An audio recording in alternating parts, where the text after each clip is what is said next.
How's it going, guys? My name is Jakefog and welcome back to episode number 59 of my Football Manager 2020 journey here today with Leeds United. Today we've got a pretty big game. Well, we've got two fairly big games. First off, we're playing Arsenal away in the league, and then following up from that, we've got our first ever game in this series against Barcelona. We're heading to the new camp and we're playing them away in the Champions League. So hopefully two very big games today. They're going to be two tough games, but who knows? Hopefully we can come out with wins in both of them. But we're just going to have to wait and see. But today we're starting off on the profile of Kelvin Ibrahim. Obviously, this guy came through my youth intake, not last season, the season before. And I mean, he is just developing so well. If we actually have a little look over here at his development, where is it? I think it says, if we click on his attributes, you can see, if I just set it to how much he's changed since he came through the youth academy. I mean, his growth so far has been absolutely phenomenal. One thing that I've been working on a lot is his composure and his anticipation. I think it's his final third, I think. You can see that's paid off, gone up by 2. His strength's gone up by 3. That's massive. But I mean, just look, there's not very many attributes that haven't increased by at least 1. You just see from this graph how much he has grown. And I mean, it's just been absolutely fantastic to see. And I mean, he's definitely going to get some more regular minutes in the first team this season in the league. Obviously last season I played him in all the cups and pretty much all of my Europa League games, and I think that really was a big factor in his development. But now is the time to kind of push on and give him more starts in the Premier League. So hopefully by the end of this season, this guy will be absolutely phenomenal, and he could be my starting striker for years and years to come. And I'm really excited to see how he gets on. But before I do get into today's episode, I just want to apologise for the lack of videos over the last week. I think I've gone like 2-3 days without uploading a video, which, I mean, I've not done that in a very long time. But this week I have actually been moving flat. You may be able to tell I'm a little bit echoey today. It's because I'm just recording this in a now pretty much empty flat before I move. So it is a little bit echoey because there's no like furniture or decorations about.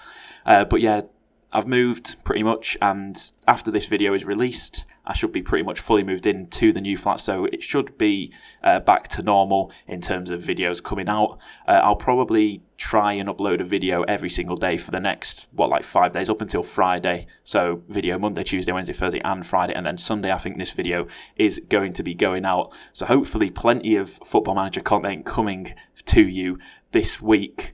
But yeah, that's the intro out of the way, and let's get into the games we played off camera, shall we?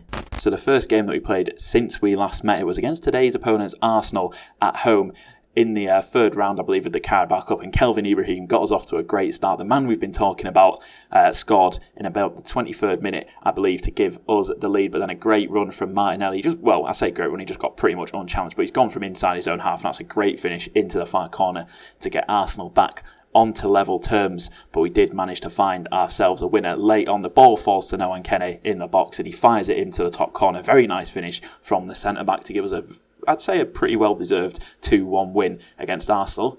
And we've advanced to the next round of the Cup. I can't even remember who we're playing. I think it might be Fulham that we've got, but I'm not 100% sure. I will confirm with you in a second. Well, funnily enough, it is in fact Fulham that we are playing in the third round of the Carabao Cup, and the next team that we played in the league was also Fulham. And Hermoso got us off to a great start, a poor back pass from the Fulham player, and then Hermoso was able to nick in and give us the lead. But then Maloney equalised with a header from the free kick there, but then we responded with a free kick of our own, Franceschi getting on the end of Kenny's header to fire home to give us a 2-1 lead. Then Maloney got his second goal of the game to get Fulham back onto level terms. It was a very back and forth game, very frustrating game to be a part of. But that man, Agic, great work down the left-hand side, fired the ball in, Vignato headed home, and that was a good 3-2 win away at Fulham. Like I said, it was frustrating, was this game. It just felt whenever we managed to get back on top and get the lead, we then just conceded, and it was so frustrating. But thankfully, after that great work from Agic down the left-hand side to his partner on the right wing, Vignato headed home and gave us a 3-2 win. And then in our second game of the Champions League, we went away to Lyon and we drew 0-0. Not a right lot to say really. It was a pretty boring game. Not much really happened. You can see we were definitely the better side, but we just never really created any opportunities. And finished 0-0. And last but not least, we took on West Ham, and a great little run and finish from Vignato. You see there, look at that, great work to open up his body and fire it into the bottom corner. Gave us a lead in under a minute in that game, and after we got that lead, it was pretty plain sailing from there. Barrientos set up Vignato for his second goal of the game, his fifth goal of the season. He is having a fantastic time of it so far to start off this season. And then Franceschi, I believe, finished off the goal, scoring a fantastic volley with his left foot into that top corner. And beat West Ham 3-0, a very, very well-deserved win, and West Ham never really looks like doing anything. So you can see there a quick little overview of all the games we've played so far this season, and we're in a great run of form at the moment. Obviously a shaky start to the season with 1 win, 1 loss and then 2 draws, but since then it has been pretty plain sailing. We're doing very, very well. We play Arsenal first away in the league, then we've got Barcelona at the Nou Camp in the Champions League group stage, and in terms of the league, we are currently sat in 3rd place. Just 2 points behind both Chelsea and Liverpool in 1st and 2nd place respectively, so we're having a great time of it. Vignato's the top goal scorer in the league, and things are looking good. But anyway, let's get ourselves straight into this Arsenal game. You can see Arsenal 5th place, us in 3rd place. It's not going to be easy by any means, but we're in good form. They're not actually in particularly good form. I'll just have a little look at what the lineup I used for the last game was, and to be honest, I think I'm pretty happy with this lineup. So it's going to be Pavlenka in goal, Franceschi and Kenny at the back with Phillips just in front of him, Davis left wing back, Barrientos right wing back, Fernandes and Soderberg in the middle, Maria on the left, Vignato on the right, and Hermoso up top as that lone striker. And let's just get into it. I'm not sure what kind of a side Arsenal actually have these days. Martinelli, Bell, Sancho, Jadon Sancho is a big one. Seth, I tried to sign this guy last season. I was so upset. I'd agreed a deal with him, but Arsenal came in, bought him for 19.25 million. Very, very frustrating. Very, very good centre back, to be fair. Gvardiol, Josko Gvardiol, apparently actually signing for Leeds, and I mean, if he turns out in real life like he has done in this game, as a Leeds fan, I will be very happy. I mean, he is absolutely phenomenal. Arsenal have a good side, but we have a good side as well. And hopefully we can do the business today. I want you to pick up where you left off last time out. A fantastic win, obviously, against, against West Ham, 3-0. We absolutely dominated them at home, but away from home at the Emirates is a completely different scenario. And it's going to be tough. And so far, a very cagey affair. We've had some opportunities, 4 shots, 2 on target. Arsenal only managed 1 so far. And Soderberg corner, first highlight of the game, is headed clear by Gvardiol. But Phillips picks up, goes back to Barrientos, the right wing back. It's a great ball out to Maria, nods it down, but Maddison intercepts. The ball is cleared, but Franceschi is just going to pick that up. There's no Arsenal men anywhere near him. Now Fernandes, the £53 million man on the ball, yet to see much from him this season, but hopefully as he gets more comfortable, he'll grow into this side and he will turn out to be a fantastic player. Maria down this left-hand side, loses out to Bellerin. Now Maddison on the ball, plays it forward. Martinelli, great defensive work from Franceschi. Now Soderberg has it. He's going to play it forward to Vignato. That's a great ball to Hermoso. Can Hermoso finish? He cannot. Oh, it was saved. It fell back to him, but he couldn't put the rebound home. He'll be disappointed to have not found the back of the net on that one. But so far, that's the only highlight of the game. But by the looks of things, Arsenal are really, really struggling to get into this game. A little bit focused after the little team talk from the manager there. But just like that, half time is upon us. 0-0. We've been playing well. We've been the better team here. Just keep on doing what you're doing, and we will be fine. And I mean, to be honest, that is completely true. Arsenal, very, very little opportunities by the looks of things, but we have only seen one of our opportunities, really. So obviously our opportunities haven't been particularly great ones. Maddison on the ball now. He's pressured, but he dumps it off back to the centre-back, and that's a poor ball. And now we regain possession, and now we're going to look to build from the back. Maria plays it inside to Phillips. Soderberg now. It's a great ball out to Barrientos on that right-hand side, up from right wing-back. Can he produce a bit of magic? That's a great run. Shot is saved. And it's a poor touch from Maria, and it runs away from him out of play. Come on, getting past the hour mark. Is it time to start looking at a few changes? Hermoso is not having a good time of things. I'm going to bring on Ibrahim. We were talking about him at the start of the episode, and I mean, Hermoso is just not delivering in today's game. And also, let's get McCalmont on in the middle, just a little bit more familiar. Just get some fresh legs out there, see what we can do. Going to give him a little shout, get creative. They're inspired by the feedback. There's 15 minutes left Can we get ourselves a goal just to finish this game off, get the win against Arsenal? But it's not really looking like we are. And as I say that, we've got a throw-in, and that's an awful throw-in. But Söderberg picks up the loose ball, and that is disappointing. Now Maddison coming forward, a little bit of a counter-attack here from Arsenal. Someone go to him, they're just letting him run through. And I mean, that's a poor finish at the end of things. Pavlenka will be pleased to see that one fly wide of his near post as we're into injury time now. It's been a terrible game, and well, there's full time. Disappointing, given how we've played. We were definitely the better side by the looks of things, but at the same time, to get a draw away at Arsenal, keep a clean sheet, is never a bad thing at all. Ollie Söderberg, 100 career league appearances for him, 100 league appearances for ourselves, 200th league appearance for Maria. And Pavlenka's now played 293 consecutive minutes for Leeds United without conceding. I'm going to say that I'm disappointed, although I'm not actually too disappointed. Arsenal hold out for draw. We were the better side, 7 games unbeaten in the league, not doing too badly at all. It's the first time in 4 games that we've not won, so can't be too disappointed about that. But anyway, the attention now turns to Barcelona, and I'll see you in just a moment for that game. Right, so here we are, ready to take on Barcelona at the Nou Camp. A quick little look down here as well, by the way, at the current group stage standings in the Champions League. Lyon and PAOK have just played. I believe Lyon won, so they are currently level on points with both ourselves and Barcelona. But obviously a win today would see us move on to 7 points, which would be absolutely fantastic, but it's no easy task at all. And I'm actually going to make a couple of changes. I'm going to start Panzo at left wing back. He's done pretty well when he's played for me so far this season, so I'm going to give him the nod. I'm also going to try.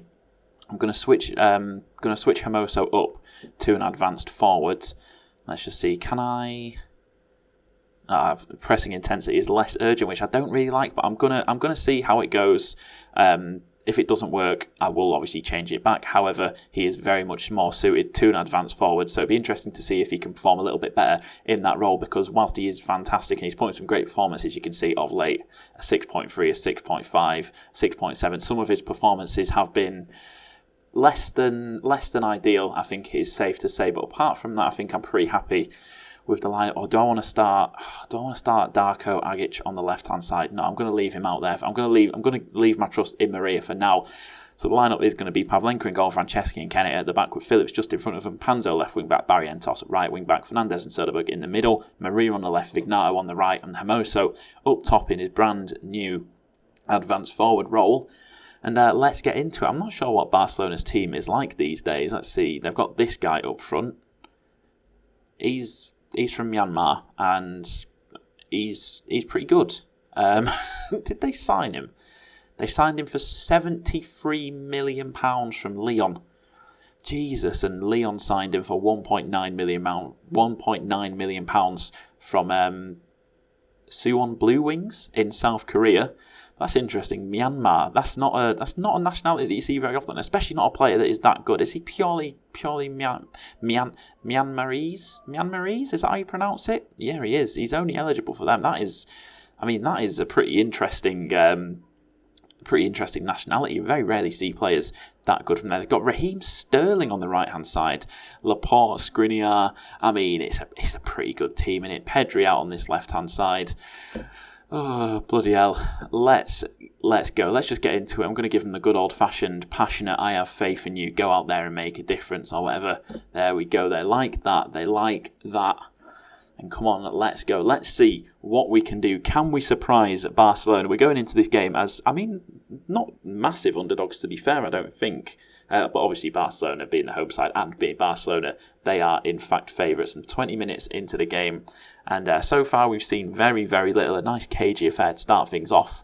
But both teams having a few opportunities, but neither team have been able to do anything with those opportunities. Now Arthur, with the free kick, plays it in, and it's headed just wide by Skriniar, I believe was the player that got his head on that. The first chance that we've seen of this game, and it's gone Barcelona's way. But as one highlight ends, another one begins. Barrientos plays it back to Vignato. Now Phillips looks for Barrientos down the right-hand side, and Barrientos has just kind of ignored the fact that the ball's there. And now Barcelona looking to build from the back. Bentancur back to Fabian. It's a poor ball. Panzo nips in. But unfortunately, we do lose possession. But Phillips picks it up after a wayward header from Arthur. Now Franceschi back on the ball after receiving it from Noan Kenny. Fernandez, the young Portuguese central midfielder, plays it to Phillips. finds Söderberg. That's a great ball to Panzo down his left-hand side. Plays the ball in. Barrientos scores, gets his first goal of the season, his first ever goal for the club. Great work, the two wing-backs combining. Panzo, we gave him the opportunity to play ahead of Alphonso Davies in one of the biggest games in our history, and so far he has delivered a fantastic header from Barrientos towards that top corner. Ter Stegen at full stretch, couldn't reach it, gives us the 1-0 lead. Another highlight of Ignata with the ball on this right-hand side. Barrientos has a lot of space, but he opts to go inside to Fernandez, and he picks out Panzo, the man who set up the first goal. Can he set up a second? The ball played in, but it is cleared. And now Aung plays it out wide to Sterling, bearing down on goal. That's a great save from Pavlenka to tip it round him. Now Barrientos picks it up, and he looked to drive forward, but the highlight ended there. Just a few minutes left in this first half, 1 minute of injury time, and we are going to see one final highlight before we head into half-time. Sterling with the ball out on this right-hand side, plays it back to Fabian, the holding midfielder. He's going to drive forward, finds Pedri out on the left-hand side for Barcelona. Vignato's there, but he dumps it off, and now Fabian has picked it up again. There's a great ball to Sterling. Sterling, great save from Pavlenka to tip it round. And it's going to be a Barcelona corner. Are they going to have time to take it? It looks like they are. Arthur plays it in, Pavlenka claims it, and surely that is going to be half-time. It is indeed, and we head into half-time. A goal up, Barrientos the goal scorer. We've only had 3 shots, Barcelona have had 7. So Barcelona will probably be a little bit disappointed to be behind. I'm just going to tell them to not get complacent. They need to keep up the performance. Arthur with the corner, finds Laporte, falls to Sterling. What has happened there? The ball has been cleared and the danger has been averted. I'm going to demand a little bit more. We're not actually playing incredibly well, and that demand more has done absolutely nothing, as we've passed the hour mark. We've still got the lead, and is it about time that we start looking at making some changes? I think it is. I'm going to take off Murray. I'm going to bring on Agic on the left hand side, and we'll bring on Bogus in central midfield for Fernandez. Just keep some fresh legs out there. Hopefully hold on to this lead. We've done very, very little so far. Hermoso is having very little effect as that advanced forward, so we are going to switch him to a pressing forward. I think that probably, even though he's not as comfortable playing a pressing forward, I feel like it helps the team and it helps the way that we play a lot more. But, this second half has been pretty much highlight free. Time is ticking away, and there we go. We come away with the 1-0 win away at Barcelona. Barcelona, plenty of opportunities to score, but they just could not hit the target as often as they would have liked to. And we have come away with a fantastic 1-0 win. The first time we've ever played Barcelona, in this save, as far as I am aware. And we've come away with the victory. You absolutely love to see it. And we sit top of our group. And, we received 2.32 million. Leeds United fortunate to beat Barcelona. I don't know if we're fortunate. They didn't seem to have many good opportunities. But obviously, you look at that 15 shots to 5. It definitely looks like that was the case. But you love to see it. Gonzalez was checking out the progress of Maria for his next Spain squad. But, what an episode. Only 1 goal in the entire episode. Jesus Christ. So, with regards to the next episodes, after that win against Barcelona, I might come back. I probably won't do the second Barcelona game, it's just too quick. I might do the next game against PAOK, or possibly Liverpool and Lyon. I guess I'll just see what the situation is in the group stage. If we can qualify from the group stage in this PAOK game, I will do it. If we can't, it'll probably be the Lyon game. But anyway, that is where I'm going to finish off today's episode. As always, thank you for watching. If you have enjoyed, please do be sure to leave a like on the video. Subscribe to the channel if you are new around here, and I'll catch you in the next episode.